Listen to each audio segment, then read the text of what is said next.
and welcome to the Parenting Roundabout podcast for the week of September 18th. I'm Catherine Haleko, and I'm halfway through September now, people. It's halfway through September. How is this possible? More than half. Where did it go? I'm sorry, go ahead. Well, I'm here with Terry Morrow. Hello. And also some sort of light construction that's happening outside my window. Not really sure what that is. Anyway, we're here for a weekly episode to talk about parenting in a roundabout way, along with a little pop culture entertainment chit-chat. So what is new with you? Well, I have to say, I did something the other day. I rarely have a free day to, declutter. I have all these plans to declutter. I have no time to do it. But we got the podcast done early last week, and I had a Sunday with nothing scheduled. Whoa. It was delightful. So I could have just laid on the couch and listened to audiobooks. But instead I said, you know what? I am going to clean up my room. I had a plan to declutter my desk, to dust the entire room, to go through my bookshelves and take out the ones I don't need anymore, move other books in there, dust all the books off. I have a whole bunch of videos. I want to dust them off. I want to move them downstairs. Our dresser is all dusty. I was going to do that. I had all these plans, and I got the desk done. Woo! Yeah. I planned to spend the entire day doing the entire room.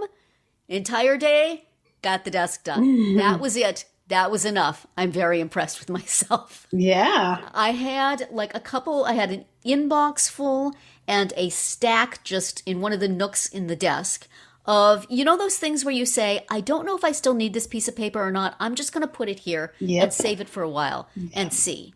Yes. So I went through two of those piles, and I either filed or threw away almost everything. Yeah. It was wonderful. So now they're all in bags in my living room because there's a big trash bag of garbage and there's a big trash bag of things that I need to find some service to come and pick up and take away from me. Mm-hmm. But still, they're not on my desk. My desk looks so nice. It's so clean. Sort of. And I had to buy, we have an old vacuum that we've used for the purpose of dusting things because the attachments still worked, but the attachments don't work anymore. It, excuse my use of this word, but it doesn't suck, and that sucks. So I bought myself a dust buster, at which mostly the dust in my house laughs, but it can still pick up a little bit. The loose stuff, it can pick up. Right. The stuff that's just become stuck to the item, of which there is a lot in this house, that is going to take a mixture of dustbuster and rag. But still, it's a step forward. It is. My immediate desktop environs are dust-free. And it's a good start, right? It is, absolutely. So it'll be about a year before I get to the bookcase. To the next thing. Yes, and by that time, the desk will be dusty and messy again. Right. Well, one step at a time. For the moment, I feel so clean. Yeah. Yeah, we have had a ongoing project of, every once in a while my husband gets a wild hair to actually get rid of stuff. And so we have had all summer, really, we have been collecting stuff to get rid of. And for a long time, it was in the guest bedroom. And then earlier in the summer, we were going to have a guest that needed to sleep in that room. So it was we have a deadline. But then that plan changed. So I thought, oh, no, we need that deadline. This is why I used to throw parties. So I would clean my house every now and then. But eventually the guest did come, and the stuff got relocated to the basement.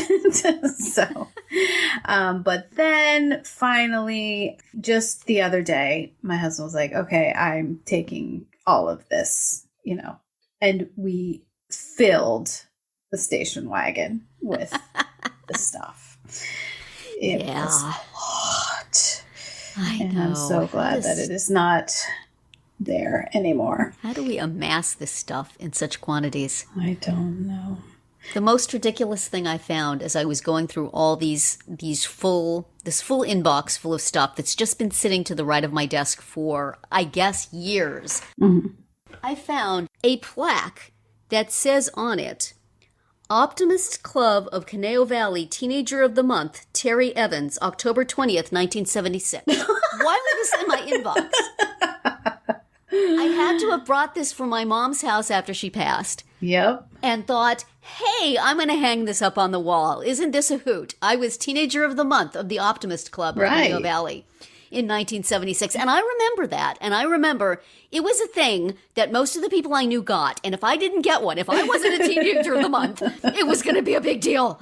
So here it is. I got my plaque. What do I do with it now? I can't put it out for the Goodwill. I can't hang it. Can I hang it? It's we even had a conversation about this, and it might have been in this week, whatever, X number of years ago, because I have a bazillion like skating, trophies and medals and plaques, but and they're things. At least your kids. Yes, this is mine. Right. But it's like you can't really donate it. Like, what do you do? Our household decor is heavily made up of Special Olympics medals. I hang them on every surface, pig-like surface. And there are a lot of them. Yeah. And now my daughter's getting them too. So pretty soon. They're going to be curtains for us hanging up on the windows. But yeah, you can't throw it away. I can't throw this away. Yeah. I could put it back up in the attic, but it's here. Yeah. It's saying, remember how much you wanted me? Remember how important I was to you in 1976? I was pretty darn important. Yes, you might want to. Maybe you should just hang it on the wall. Maybe I should. Wouldn't that be fun? Mm-hmm. But, gosh. I don't know if my kids had any feeling of things being important to them. I was more into it for them. Like, oh, you're going to be in the band. You got to be in the band. And, oh, maybe you could get this. And maybe you could get that. And they're like, yeah, whatever. Right. But when I was in high school, things were important. And people who got things that I didn't get, I was resentful. And things that I got that other people didn't get, I was smug. And it was so important. Were things important to your kids? Did your daughter value those awards, those skating awards? She valued them. If she didn't get what she thought she should get and happy if she beat somebody else? I think it was one of those things where it's like in the moment it feels very important, and then within a few days it's like moving on. Yes, that's true. That's very healthy, actually. It's the same way I feel about Words with Friends games. Like the individual word that I'm playing right now, I am obsessed with getting the best one, but I really don't care if I win or lose the game. Yeah. Like, it's only that one thing. Right. So, you had that tiny triumph. Yes, exactly. And you'll always remember it. You'll get a plaque made. Right. And then I'll sell it at an estate sale, just like Ben Glenroy's brother. Yes, Only Murders in the Building. Wow, this was quite the episode for the hey, it's that guy appearances plus the oh my gosh, they got appearances. Yes. No Meryl Streep, no Paul Rudd, but Matthew Broderick and Mel Brooks on a cell phone. Mel Brooks. And also, hey, Uma, we remember you. Bunny, back from the dead. I know. Theo, Bunny. where you been, man? Just like, let's get all the people. Let's get all the people it was here. The new dream team. We don't need Meryl. Look who we got. The new dream team of Mabel, Theo, and Tobbert. Which I can't say with a straight face. I'm sorry. Every time I can tell. I shouldn't make fun of people's names, and I think I'm not his name really... is designed for people to make fun of it. I think that's what is. The creators of the show had in mind. Yeah. Or else they would just call him Bob and be done with it. But Theo. Yeah. Hope he's going to be around more. Matthew Broderick, I note on IMDb, is in one other episode. So. Oh. I don't know which one it is, but it says 2 episodes. So I thought he pretty much did his shtick and shuffled off to Buffalo in this one. But apparently not, huh? That was a lot of Matthew Broderick being a pain in the butt. Either he has a reputation for being that way, and he's making fun of himself, in which case, good on him, or I don't know what was that? Yeah. That went on for quite a while. It went on for quite a while. And, for him to maybe it's going to be important later. And that's why he's showing up later because, Maybe. for one just sort of digression, it was a lot. Was this just an episode full of, hey, we got Matthew Broderick, let's use him as much as we can? Right. Or is it meaningful in the end? Because I like Matthew Broderick just fine, and I'm happy to see him working, but that was a lot. Well, it was a lot Oliver, because I was ready for him to go. Well, he was, he was written that way. He was. Right? So. And because the ads for this show had just like a second of him in them. And I thought, Matthew Broderick. And I looked on his IMDb before the show started, and it wasn't on there. And I thought, but that was Matthew Broderick. I know what Matthew Broderick looks like. So I wasn't surprised when I saw him finally turn up. But, okay. Yeah. Good for you, man. I guess. This show is like flexing its look who we can get muscles lately. Yes, absolutely. Because everyone loves it and wants to get their little part. But I did enjoy seeing Uma again. She's such a presence.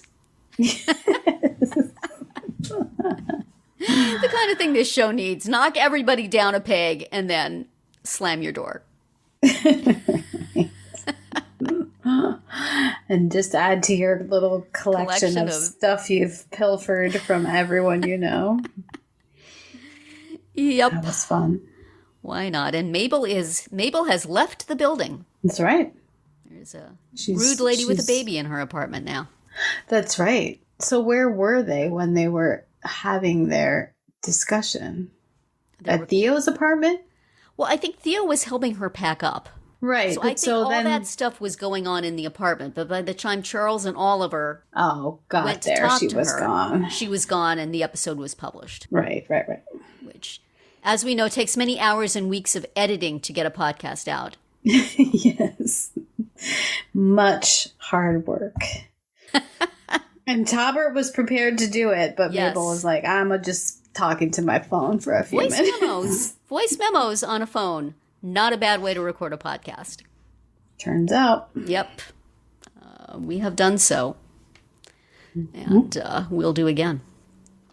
But, so what did we learn in this? That Ben did not die when the police thought he died. Right. And so Mabel feels that this officially exonerates the stalker guy from the beginning. So apparently does the police officer because he's reopening the case. He's like, darn it, I have to get back to work. Dickie told Mabel that Ben always set his watch. They said he set his watch early, but why would that make him late? Wouldn't that make him early? Yeah. I'm confused. Or maybe they said he set his watch 20 minutes ahead. Okay, that would make sense. No, wait. So that if his watch said 12:06, it was really... No, wait. If you set it early, you would think it wasn't time yet. So you would then be late. Now that's right. I think that's what it was. Okay. So they were assuming that he died at the time it was on the watch, but it was actually like 20 minutes later than that he died. Right. And the guy was already out of the building. Okay. I got it. Right. But, so that was a development. And what else did we learn? His brother wasn't super fond of him. Well, maybe he was. Right. Which I think we already knew that. He devoted his life to protecting him. Yes. And he was adopted. They thought they couldn't have a kid, and then they had the miracle baby, and then he was second rate, I guess. Mm-hmm. We have another character who was just randomly adopted on a TV show we've watched. Yes, on Hannah on the After Party. Oh, yeah. They had to keep saying, adopted sister, adopted daughter. Yeah, and then it never, paid off in any way. No. So, what? Why was Don't do that. As an adoptive parent, I say, don't do that. No, I'm not an adoptive parent, but I agree. Seems wrong. But as with the previous episode, well, this episode was more fun than the previous episode, but also felt like working time. Yeah. But again, perhaps it all comes together. There's clues galore that we're missing. That's You're right. going to go back and say, remember that you thought meant nothing? And remember that you thought was kind of boring? Missed it. Yep. Which is fine. Yeah, probably. Okay. Right. Move on. Yeah. So continuing on our theater theme here, we watched the movie Theater Camp, which was something that you were wanting to watch, Catherine. What did you think about it? You have a lot more experience with youth theater than I do. Yes, I thought it was fun and funny and charming and owed a great deal to one Christopher Guest. Yes, it was very Christopher Guesty, wasn't it? I mean, just the little niche community and the quirkiness of everyone and the earnestness with which they all participated in this endeavor. Yeah. It was cute, but it was very like, I have seen this before. It did seem like that. It did seem very... I think a headline I've seen about this is that it's like by theater people for theater people. And I had a few little dabblings in theater when I was a child and was very, can relate to the little kids in this because that's the way they are. Right. But I tapped out early and, my kids were totally not interested. Right. So, I mean, the children in this were adorable and so talented. And I loved that they seemed like real kids. I mean, they really did. They were not like Hollywood actors. No. They were all different shapes and sizes and colors and personalities. And they had wonderful. the talent, but not the polish, which was, fun to watch. Yeah. And the scenes where they're supposed to just be like little kids jumping up and down and having camp experiences, they really seemed like little kids doing those things. So good for them and how fun for them to be in this movie. Yeah. And the adults, though, were more like, oh, yeah, it's that, you've seen that before, that type in these relationships. And man, we were talking off mic about sort of a Ben Platt backlash after his rapturous success in Dear Evan Hansen. And he is not trying to win people over. Yes. He's like, I'm just going to play obnoxious characters and you can't stop me. Because we last saw him in, what was it, The People We Hate at the Wedding? In which he was not particularly likable. And in this, oh man. Yeah. Anyway, he does it well. He plays those parts well. Good on him. Yeah, he's really holding back his friend, who's played by Molly Gordon. That scene where she kept trying to tell him he interrupts her every time she speaks, but he kept interrupting her. He kept interrupting, yes. Oh my. And it comes out eventually that she sacrificed a callback to Juilliard because of him. Yeah. Because he didn't get one. Right. Which is just heartbreaking. Yes. So. And man, that finale number that she sort of improvised on the spot because she hadn't done anything yet. Right. The way they turned that out for the ending of the movie was beautiful and touching. And oh my goodness. Nicely strategized, people who did the movie, to introduce it in such an unpromising way and then have it be so touching. Right. But, it was fun and watchable. Yeah. But one of those movies that makes me feel like the people in this movie would not like me. Would not like you? Because it's just like they're so insular and I'm uncool, So, whereas there's some movies where I feel like, gee, I wish I could go and hang out with those people. Those people seem, that seems such a comfortable place to be. Right. I would really like to have friends like that. I would like to, like return to me. I want to go bowl with those people. I want to go sit in their restaurant after hours. Right. This, it's like, aren't they adorable? Not for me. Right. That seems like a really stressful place to be. That rich camp looked kind of nice. Right. They all get their own iPad. Hey, and investments of some sort, right? Yeah. Yeah. I was just reading a review of the movie saying that they expected more to be done with that, like a real rivalry between the two. And it was sort of hinted at, but you never, the theater kids don't go over and, pour honey on the floors or whatever else.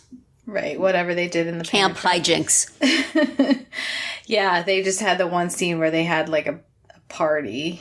Right. Like a mixer with the two. But no skullduggery whatsoever. So no, just the one theater kid getting caught with a football in his hand. And yes. Having to explain himself. Yes, I'm straight. He comes out at the during the final show. And his two dads are crying in the audience. That was cute. Yeah, lots of cute little details like that. Yes. And good performances. But and Amy Sedaris doing her entire part, separate from everyone else. Yeah. That's too bad. I don't quite understand how everything is saved at the end, but okay, I guess it's saved in a caption. Yes. So. Yeah, we don't worry about that stuff too much. It's mockumentary. Yes. Of sorts. Yes. But I don't know, if you're into theater or have had kids in theater, or, if you would like this sort of thing, this is the sort of thing you'll like. Yes. Yes, it was fun and silly, and the kids are cute. The kids are adorable. The kids are definitely the high point. And there's, a fair amount of just fun song and dance that goes on. Right. Some familiar, some original. Yes. So in addition to this big original production of Joan Still, they also did Cats and The Crucible and something else. At least Damn one Yankees. something else. Damn Yankeees. And I think there was another one. They kept I think there was too. I'm like, how? Why? Yes. We have. They had like 3 or 4 weeks or something. And couldn't we have just seen a snippet of each of those? Right. They didn't. Little preteen Lola, trying to. All of the kids are too virginal to play Lola. Yes, but can they get there? Oh, well. A fun little diversion. That's correct. And streaming on Hulu, should you That's right. wish to try it diverted. Out. Give it a tryout. Yes. Let it audition for your attention. Yes. So next week, we'll be watching Only Murders in the Building, Season 3, Episode 8, Sitzprobe.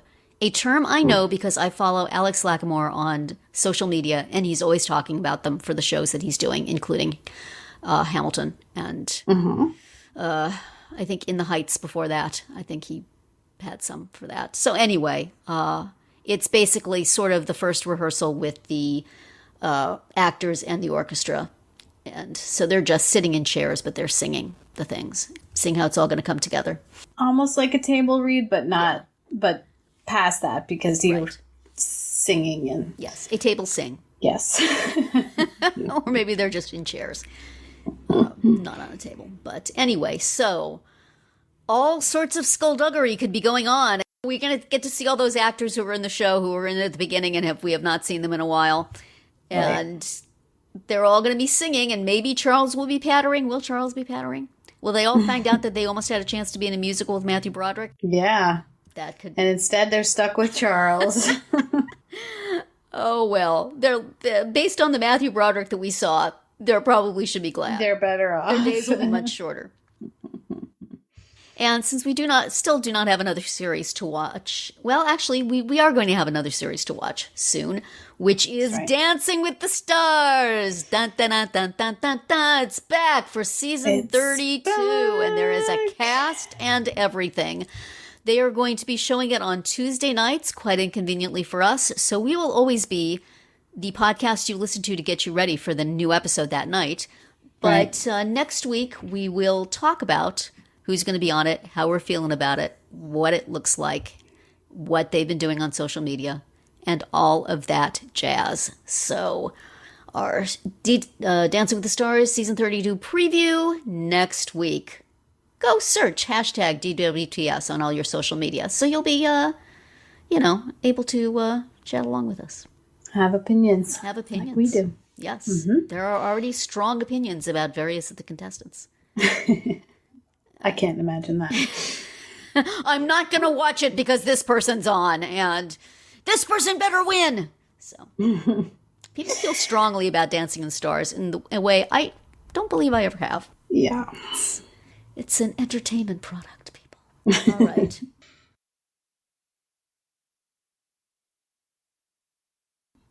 So it is now time for Catherine's Library Find of the Week. Now with 100% fewer deadly animals. That's right. This week, I'm finally moving away from the scary nonfiction. Thank you. And I found this because I shelved it. So that means someone borrowed it from the library. There is a children's picture book called Parks and Rec, Leslie for Class President. Aww, and it is about a young little Leslie Knope running for class president as like a 9-year-old or something. Of course she was. So, and upon shelving it, I discovered, because it was shelved right next to The Office, a day at Mike Dunder Schur Mifflin related children's fiction section. Well, they had the same author, so that's how they ended up next to each other. The Office, a day at Dunder Mifflin Elementary. So the spin-offs of popular sitcoms extend to children's picture books, apparently. That is adorable, and as well they should. This is not so much the thing that you get for your kid if you are super into this TV show. It is the thing that somebody who knows you, the parent, are super into this TV show, gives to you to give to your kid. Ha ha ha ha ha! Look at this. And exactly. if the kid likes it or not, depends how well it's written, I guess. But right. Do you read this and then say, "Let's go watch a whole bunch of episodes with Grown Up Leslie"? Yeah. That is fun, though. Especially, I mean, I didn't know there was a Dunder Mifflin Elementary, but that no, there's not. That's just a. I mean, because I know there was some episode where Steve Carell's character was doing something for kids that many people cite as either the best or the most cringy episode. I think the most cringy episode. But the company was called Dunder Mifflin. Right, it wasn't the school. Did you watch The Office? I watched it, here and there. I was not, a completely about it at all. But I've seen a lot of episodes. I mostly have a cultural awareness of The Office and have watched some scenes on YouTube. But I don't know if I've ever watched a full episode. Oh, however, it's fun. Parks and Rec, I have seen episodes multiple times. And yes. Leslie for class president is just the perfect. It is the perfect way to. They should do one for every one of those characters, though, because I personally would like to see what little Ron Swanson was up to. Yes. I would like to see what little Andy Dwyer was up to. You want to see what April was up to, I would though? like because to see little April Ludgate dissing all of her preschool friends. That could be fun. All of those characters. Let's get them all together. Let's have Pawnee Elementary and see them all. Well, they would have been different classes, wouldn't they? Because they're all different ages, but still. Yeah. Anyway, fun. What fun finds? None of them gets bitten by anything or has stages fights of small animals in the playground? Nope. Seems like something Dwight might have done. All in good fun. Mifflin Elementary, but okay. That's true. Yes. So, nice. Thank you. Thank you for that, Catherine. That put a smile on my face. Good. I might just go look that book up later and see what it looks like. How fun. But instead, right now, let us go on a spin through the archives and see what we were talking about 2 years ago, 4 years ago, and 7 years ago this week. We've done a lot of podcasting, people. So 2 years ago, we had an episode called Tag Team Parenting when we were talking about all the ways we elicit help from others in getting through our parenting days, and whether our spouses agreed to be tagged or preferred not to be, whether we had friends we could tag, who all was on our team. Yes. And has that changed in the past couple of years? I mean, for me, there's a lot less hands-on parenting at the moment because neither child is in my zip code. That is true. So, that is interesting. I feel but like there's still like, you know, they need something. Who's doing it, right. So yeah, I feel like my tag teaming with my husband is about the same, where I do the figuring out what to do and then he does the doing of it. But an interesting development is that my daughter has become part of the team because she will often go pick up her brother. Yeah. So it's like, who's available, who's working this day? Okay, you know, tag, you're it to do the pickup. Right. Or, you know, hey, this didn't work out. Would you be able to swing over there and do this? Or, you know, she can get gas for her car, or she can go to the store and pick stuff up. So that having a third person on the team, on the home team, is very nice. And my son does things too. If you know, he just can't go places on his own, but he can do stuff around the house and stuff. So we're all participating, and That's I'm participating nice. less. So that works out real well. I still have the strategizing piece, though, in that. Yes. Man, if I could find somebody to get rid of that. Yeah. But that feeds into our next topic from 2019, which is managing stress and worry.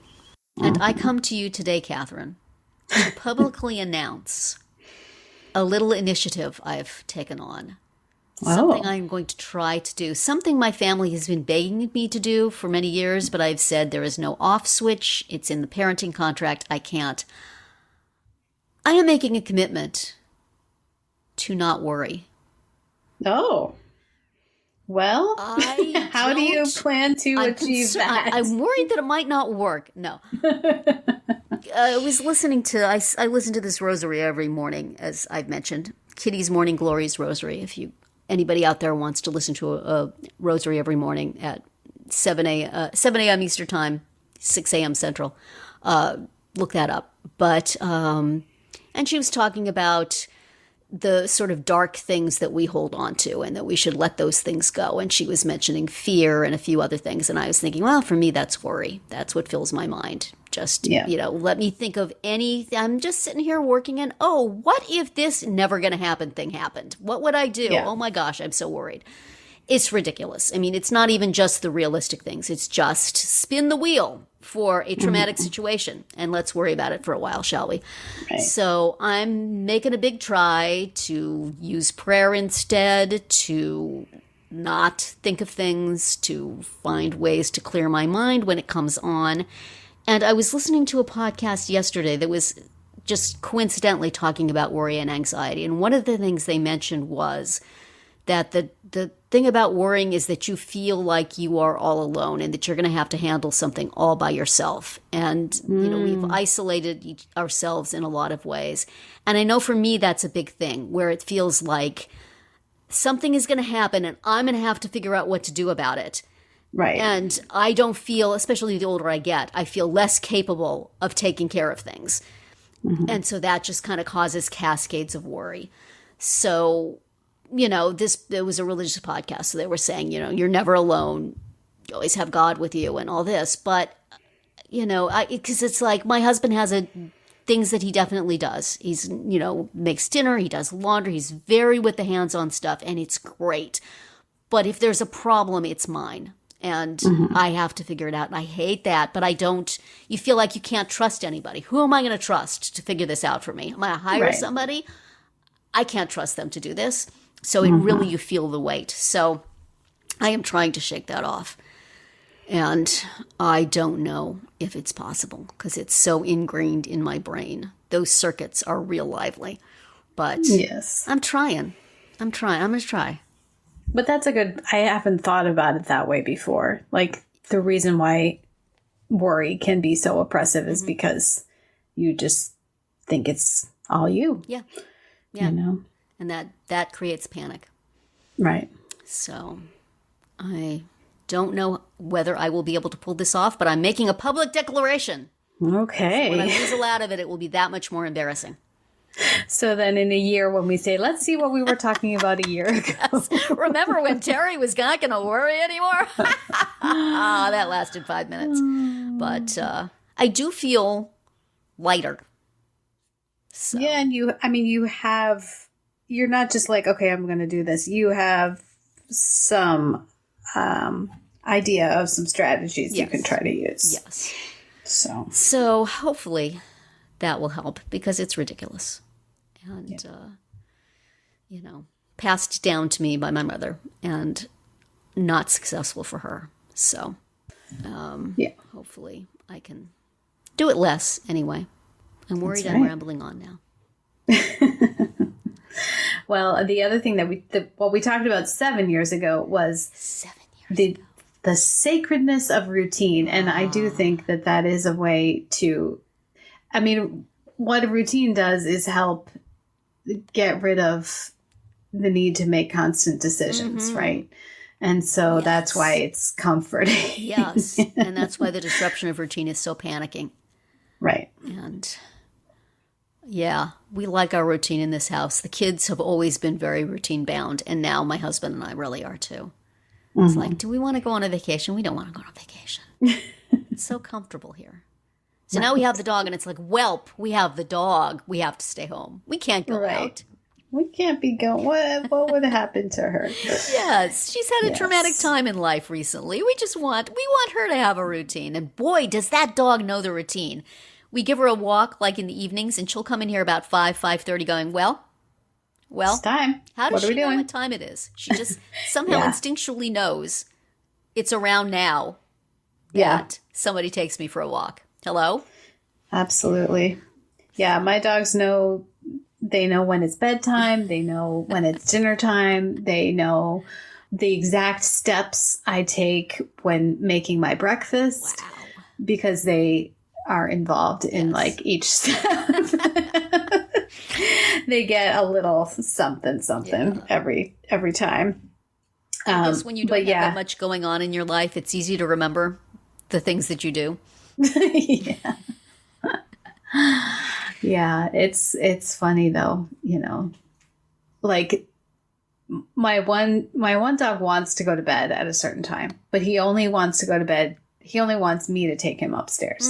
Like if my husband goes to bed before me, which he often does, I'll be like, well, you talking to the dog as if he can understand me. Like you can go upstairs, like, and even if no one was up there, you could still go up there and put yourself to bed. But no, he would just stand at the bottom of the stairs and like look at me like, what are you doing, lady? It's time to go to bed.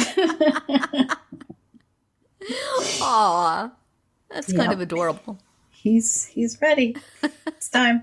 What are we doing? Yeah. Come on. Yeah. Let's go. And so do you get up and go? No, he has to wait. He has to wait. I have a whole routine. Like, again, I have a routine that I have to do before I go upstairs. He needs to learn that routine so that... Yeah, I think he might have some inkling of, when this, if this, then that, kind of situation. Yeah.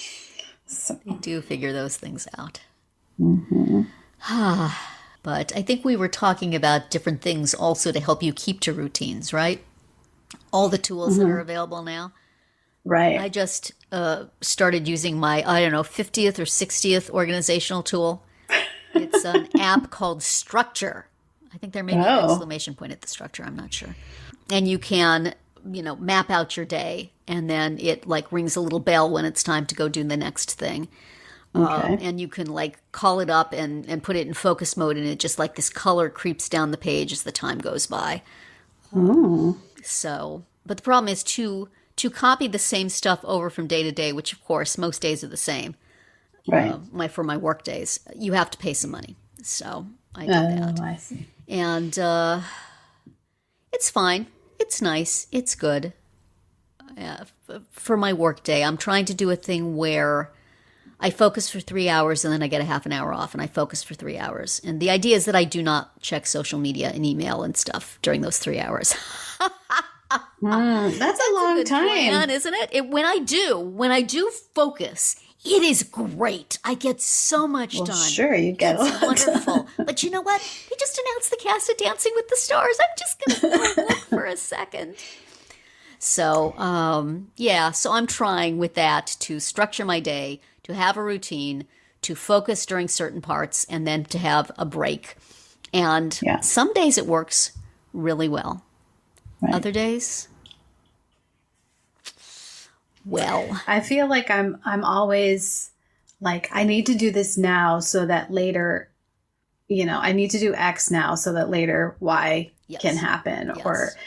And I don't know, I'm feeling a little like boxed in by that or something, like it's just a lot of self-discipline. And that is exhausting. Yes, self-discipline is difficult to maintain, probably like not worrying. But I've been trying something lately, because I think I used to do the opposite of you, is that I would break up my work. So I would do 2 hours of this and then an hour of that, and then 2 hours of this and then an hour of the other thing. And then by the end of the day, I had done some of everything, but I hadn't finished anything. Yeah. Which is unsatisfying. So now I'm trying to triage and just okay, this is the thing that is the most important for today, and I'm just going to do it till it's done. Mm-hmm. And then I move on to the next most important thing. And sometimes I don't get some things done, but at least I have the satisfaction of having completed something. Mm-hmm. But then, of course, the thing that wasn't an emergency today is now an emergency tomorrow. And so it's a constant procedure of putting out fires, but it works with the structure thing of the 3-hour blocks. So, set your clocks, because I'll be doing it for a certain amount of time, and then this is the way to do it. I am constantly finding ways to do things, believing in them for a month, trying to keep them going for another month, and then, squirrel. So.